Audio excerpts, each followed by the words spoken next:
लेकिन रूस यूक्रेन के बीच युद्ध की शुरुआत क्रीमिया से ही हुई थी।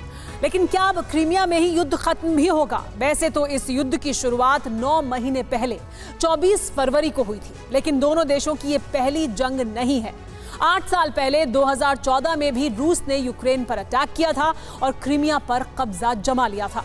अब इस बार क्रीमिया के कर्च ब्रिज पर धमाके के बाद ही युद्ध के क्लाइमैक्स की शुरुआत हुई है। इस हमले के बाद से रूस यूक्रेन पर हर हफ्ते मिसाइल वर्षा कर रहा है, तो दूसरी ओर ज़ेलेंस्की यूक्रेन जीत का दम भर रहे हैं। यानी रूस का यूक्रेन मिशन अब ज़ेलेंस्की और पुतिन का मिशन क्रीमिया में बदल चुका है। तो क्या क्रीमिया से ही इस जंग का दी एंड होगा?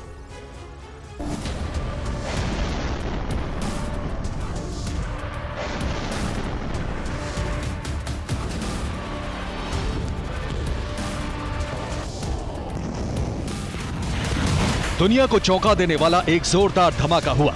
ये युद्ध के 8वें महीने में पुतिन के ज़हन पर यूक्रेन का सबसे बड़ा जख्म था।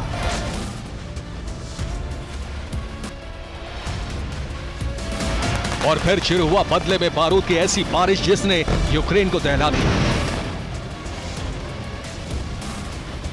8 अक्टूबर 2022 कर्च ब्रिज पर ब्लास्ट।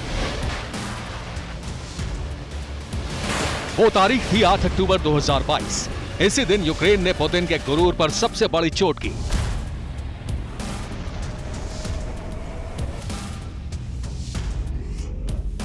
उस दिन क्रीमिया का कर्च ब्रिज धधक रहा था। यह युद्ध का एक बड़ा टर्निंग पॉइंट साबित हुआ। यहीं से दुनिया में परमाणु विनाश का अंदेशा और ज्यादा गहराने लगा।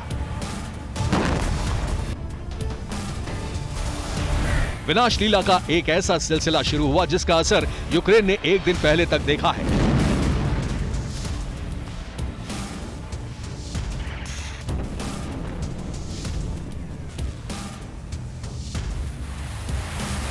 आठवें महीने में वॉर के क्लाइमैक्स की शुरुआत हुई और अब इस युद्ध का एंड क्रीमिया में फिक्स होता दिख रहा है।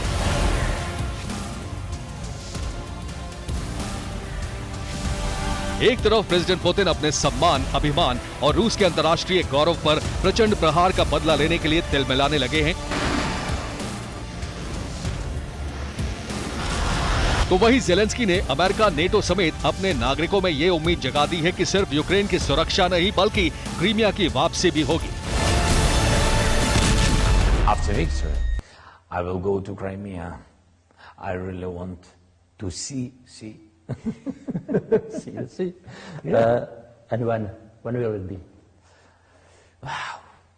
Not in winter, because on the sea, what to do on the sea in winter? I will go when it will be warmer. एक तरफ ज़ेलेंस्की की हुंकार है तो दूसरी तरफ पुतिन की बढ़ती बौखलाहट। यूक्रेन ने एक दिन पहले ही इस मिशन की शुरुआत और ज़ेलेंस्की की महत्वाकांक्षाओं का सबूत भी दिया है।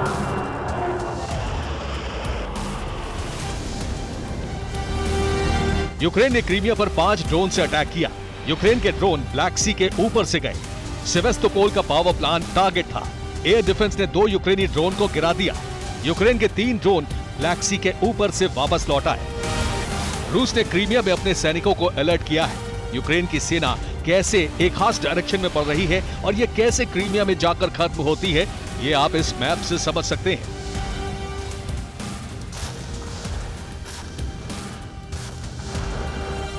यूक्रेन की फौज पूर्वी इलाके में मौजूद है। यहाँ डोनेस्क और लुहांस्क पर कब्जे के लिए जंग चल रही है। क्रीमिया के करीब खेरसोन में यूक्रेन ने कब्जा वापस पा लिया है और ज़ेपोरिजिया में भी अब यूक्रेन हावी है। इस पूरे इलाके में कामयाबी का मतलब है ब्लैक सी और क्रीमिया के करीब यूक्रेन की पहुंच। ये पूरा इलाका इस वक्त भयंकर युद्ध की आग में जल रहा है। क्रीमिया मिशन के ऐलान के साथ ही संकेत अमेरिका, ब्रिटेन से भी मिल रहे हैं।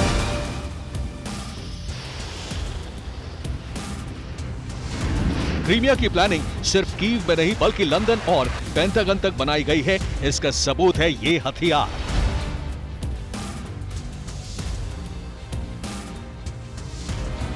अमेरिका और ब्रिटेन से नए हथियारों की खेप पहुंचने लगी है। ऐसे ताकतवर हथियार दिए जा रहे हैं जिससे यूक्रेन रूस पर पहले से ज्यादा बड़े हमले कर सके। 23 फरवरी 2022 यूक्रेन पर हमला।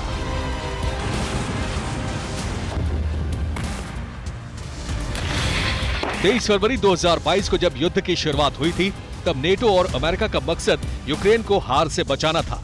ज़ेलेंस्की बार बार अपनी जमीन की रक्षा की सौगंध लेते थे, लेकिन वक्त के साथ यूक्रेन का हौसला बढ़ा और अब जंग का दायरा क्रीमिया तक पहुंच गया। वजह कई है। रूस से जंग लड़ने का हौसला यूक्रेन में नहीं था। अमेरिका और नेटो ने हालात को बदल दिया। 8 साल से यूक्रेन क्रीमिया को वापस लेना चाहता है।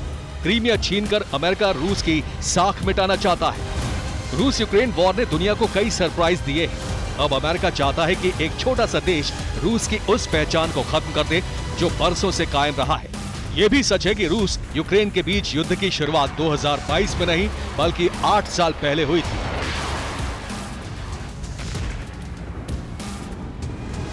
27 फरवरी 2014 क्रीमिया पर कब्जा। 27 फरवरी 2014 को रूसी बंदूकधारियों ने क्रीमिया में सरकारी इमारतों पर कब्जा कर लिया था। अगले दिन क्रीमिया के 2 हवाई अड्डे भी कब्जा कर लिए गए थे। क्रीमिया का इतिहास जाहिर करता है कि ये रूस के लिए कितना अहम है और यूक्रेन के लिए उसके स्वाभिमान का सवाल। 1954 तक क्रीमिया यूक्रेन को सौंपा गया था। 1991 में सोवियत संघ के टूटने के बाद विवाद हुआ। क्रीमिया रूस में सेवास्तोपोल के बंदरगाह के लिए लीज एग्रीमेंट हुआ था। यह ऐसा पोर्ट था जहां कभी बर्फ नहीं जमती थी।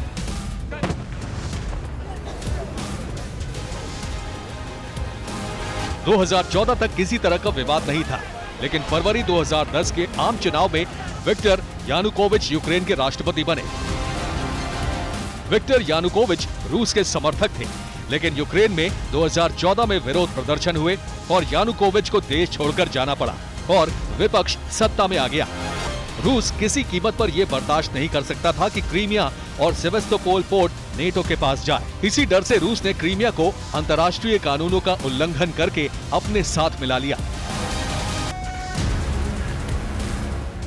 यूक्रेन अब तक नेटो में नहीं जा सका, लेकिन अमेरिका और नेटो का फुल सपोर्ट हासिल जरूर हो चुका है। अब क्रीमिया विजय से सिर्फ ज़ेलेंस्की अपनी जमीन ही वापस नहीं पाना चाहते, बल्कि नेटो भी ब्लैक सी के उस कोने तक पहुंचना चाहता है। Bureau report, TV9 भारतवंश।